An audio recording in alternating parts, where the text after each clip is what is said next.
Bueno, aquí vemos como en este caso el Polo está montando un contraataque en una bola que pierde y cómo está subiendo y tiene una clara ocasión de gol. Con lo cual, aquí la defensora del club de campo, justo antes de 22, yo creo que se puede considerar que está justo antes de 22, la árbitro en este caso está bastante bien colocada, teniendo en cuenta que viene de un contraataque y tiene que ganar la posición.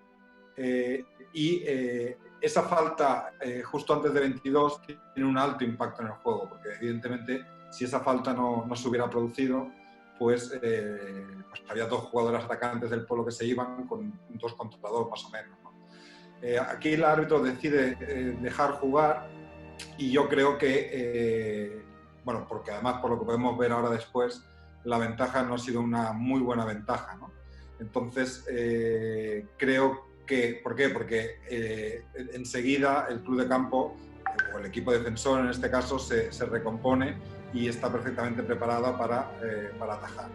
Con lo cual, yo creo que la mejor decisión dentro de este contexto hubiera sido pitar falta fuera de 23 y enseñarle una tarjeta verde a la defensora, porque tiene una jugada de alto impacto en el juego, siendo el primer cuarto. O sea, no es una jugada física ni que ponga en peligro la integridad de la jugadora, pero sí que es una falta táctica claramente para cortar ese avance hacia dentro del área, con lo cual mi criterio sería quitar falta y mostrar tarjeta.